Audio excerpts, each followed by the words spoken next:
시청자 여러분 안녕하십니까? VOA 뉴스투데이 시작합니다.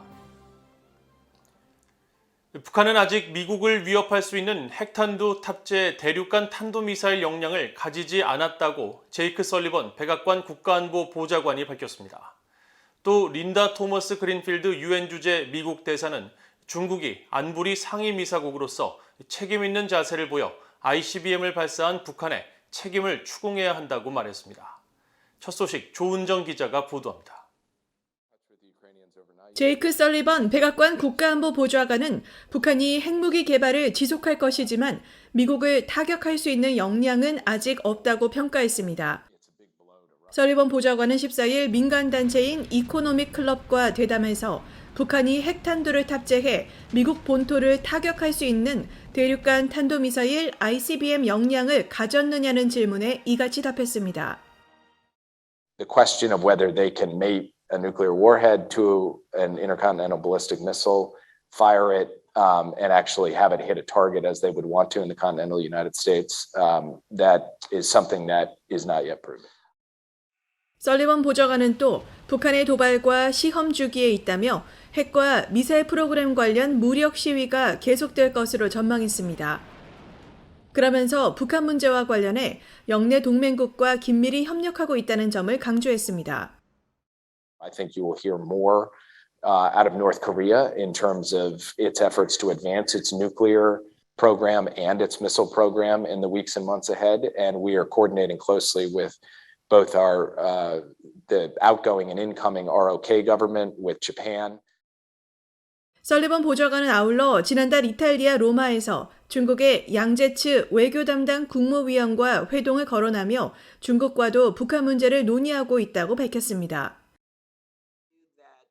이날 린다 토머스 그린필드 유엔 주재 미국 대사는 브루킹스 연구소 대담에서 북한의 ICBM 발사에 대한 국제사회의 대응에 중국도 동참할 의무가 있다고 강조했습니다. I deal with them consistently as a member of the P5.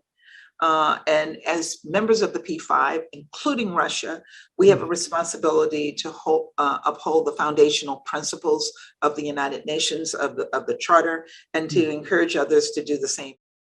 So we've put pressure on China to join us in condemning the Russians. We put pressure on China to joining us in holding the DPRK accountable for the recent the test of ICBMs that they have done over the course of the past few months. 토머스 그린필드 대사는 지난 3월 30일 뉴욕에서 중국의 류 샤오밍 한반도 사무 특별대표를 만난 자리에서도 북한의 탄도미사일 발사에 대한 유엔 안보리의 일치된 대응의 중요성을 강조했습니다. 이런 가운데 워싱턴에서 최근 중국 측과 협의를 진행한 성김 국무부 대북 특별대표는 한국을 찾습니다. 국무부는 성김 대표와 정박 부대표가 다음 주 한국 측과 북한의 ICBM 발사들에 대한 국제사회의 대응 등 한반도 상황을 논의할 것이라고 밝혔습니다. VOA 뉴스 조은정입니다. 미국이 북한의 최근 대륙간 탄도미사일 ICBM 발사 등에 대응한 추가 대북 제재 추진 움직임을 구체화하고 있습니다.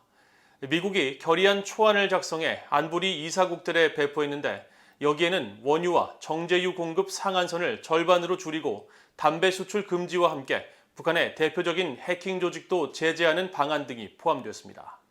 VOA가 입수한 유엔 새 대북 결의 초안의 자세한 내용을 함지하 기자가 전해드립니다. 미국이 작성한 새 제재 결의안 초안은 기존 유엔 대북 제재를 한층 더 강화하는 데 초점을 맞췄습니다. 14일 VOA가 입수한 초안에 따르면 미국은 북한에 매년 허용된 원유 400만 배럴을 200만 배럴 혹은 26만 2,500톤으로 줄이고 정제유도 현재의 연간 공급 허용량인 50만 배럴에서 25만 배럴, 약 3만 1,250톤으로 축소하도록 했습니다. 또 모든 정제유 관련 제품, 이를테면 광물성 연료 제품과 증류 제품, 또 아스팔트와 같은 석유 역청 물질 등이 포함된 국제상품 분류체계, 즉 HS 코드 27이 금수품으로 제한됐습니다. 이 밖에도 북한이 부품을 들여와 중국으로 재판매해온 시계와 손목시계도 금수 조치 대상에 포함됐으며 담배와 담배 부산물, 관련 물질 등도 대북 수출 금지 품목에 추가됐습니다. 제재 대상도 제한됐습니다. 군수공업부의 베트남 대리인 김수일과 북한의 해외 노동자 파견에 관여한 조선 남강무역회사, 북한의 사이버 해킹 조직인 라자루스 그룹, 북한 인민무력부 소속의 해금강무역, 그리고 선박 5척이 제재 대상으로 이름을 올렸습니다. 이와 함께 별도의 부속서를 통해 미사일 핵과 관련한 물품을 구체적으로 명시하며 과거 모호했던 내용을 명확히 한 부분도 눈에 띕니다. 특히 미사일 관련 금지 품목에 40MHz를 넘는 디지털 신호 처리기와 해상도가 12비트 이상인 디지털 아날로그 변환기, 40톤 이상의 용량을 가진 유압 프레스 등 16개 제품이 이름을 올렸고, 핵 관련 물품에는 방사능 방지 장갑을 비롯해 175mm 미만의 부식 방지 재료로 제작된 저장 탱크, 대용량 리튬 등 17개가 금지품으로 구체화됐습니다. 유엔 주재 미국 대표부는 이 초안을 안보리 이사국 15개 나라에 배포한 상태로 조만간 관련 협의를 시작할 것으로 전해졌습니다. 하지만 과거와 달리 미중 그리고 미러 관계가 순탄치 않은 현 상황에서 결의안 채택이 불투명하다는 관측이 나오고 있습니다. 실제로 유엔 주재 러시아 대표부는 14일 미국의 추가 안보리 대북 제재 추진에 대한 BOA의 논평 요청에 러시아는 한반도 정세를 악화시킬 수 있는 어떤 조치에도 반대하고 모든 당사자들에게 자제를 촉구한다며 신규 제재 결의안에 대한 반대 입장을 분명했습니다. BOA 뉴스 함지아입니다. 미국 국방부는 미국이 동해에서 핵 추진 항공모함을 동원해 일본 자위대와 실시한 연합훈련에 관해 미한일 3국의 협력이 중요하다는 기본 원칙을 재확인했습니다. 마틴 베이너스 국방부 대변인은 미국 해군의 핵 추진 항공모함 에이브러햄 링컨함이 동해에서 일본 해상자위대와 연합훈련을 실시한 가운데 미국이 한국에도 훈련을 제안했느냐는 BOA의 서면 질의에 이같이 밝혔습니다.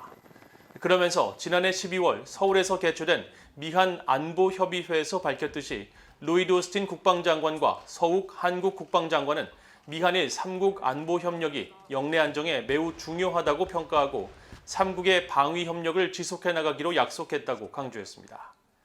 인도태평양 사령부는 같은 문의에 대해 동맹국과 파트너와의 훈련을 통해 기존의 강력한 관계를 구축할 수 있다며 미국은 일본, 한국과 함께 다양한 훈련에 참가하고 있고 이러한 훈련은 목표에 따라 참가자가 결정된다고 설명했습니다. 북한이 지난 2018년 폐쇄했다고 밝힌 풍계리 핵실험장의 3번 갱도에서 복원을 위한 굴착이 꾸준히 진행되고 있는 정황이 추가로 포착됐다고 후루카와 가스이사 전 유엔 대북제재위원이 밝혔습니다. 후루카와 전 위원은 14일 오스트리아 빈에 본부를 둔 민간 연구단체 오픈 뉴클리어 네트워크를 통해 발표한 풍계리 핵실험장 분석 보고서에서 지난달 28일과 지난 6일 보고서 발표 당시와 비교해 남쪽 3번 갱도에서 계속적인 추가 움직임이 포착됐다며 이같이 밝혔습니다. 특히 3번 갱도 입구 주변에 검은색 선형 구조물이 포착됐고 기존 철거 구조물을 재건하거나 갱도 근처 개활지에 교통 표지판과 차량 이동 흔적도 발견되는 등 갱도 굴착과 관련한 지속적인 움직임이 확인되고 있다고 밝혔습니다. 후루카와 전 위원은 최근 위성사진 분석을 종합하면 북한은 3번 갱도에 핵실험 관련 장비 설치 준비를 시작했을 가능성이 있다며 3번 갱도 내부 구조의 손상 정도와 북한이 계획하고 있는 핵실험 횟수가 핵실험 가능 시기를 결정하는 핵심 변수가 될 것으로 전망했습니다. 미국 워싱턴의 싱크탱크인 민주주의 수호재단이 워싱턴 정가를 상대로 한반도 문제와 관련해 활발한 로비 활동을 벌이고 있는 것으로 나타났습니다. BOA가 미국 의회와 정부를 상대로 한반도 외교 안보와 관련해 미국 민간단체들의 로비 활동 내역을 분석한 결과 민주주의 수호재단은 FDD 액션이라는 이름의 로비 업체를 정식으로 등록해 공식적으로 활동하는 유일한 단체로 확인됐습니다. 이 단체는 북한 문제와 관련해 트럼프 행정부 시절인 2019년 4분기부터 로비를 벌이고 있고 로비 주제는 미국의 대북 정책과 북한의 사이버 역량, 북한의 사이버 범죄, 그리고 북한 해외 노동자와 북한의 제재 회피 등으로 명시됐습니다. 2001년 9.11 테러를 계기로 설립된 민주주의 수호재단은 트럼프 행정부 시절 초대 백악관 국가안보 보좌관을 지낸 허버트 맥메스터 전 보좌관과 백악관 국가안보회의 부보좌관 출신인 매튜 포틴저 전 부보좌관, 그리고 후안 자라테 전 재무부 테러자금 금융범죄 담당 차관보 등이 이 사진에 포진돼 있습니다. 이상으로 VOA 뉴스투데이를 모두 마칩니다. 시청해주신 여러분 고맙습니다.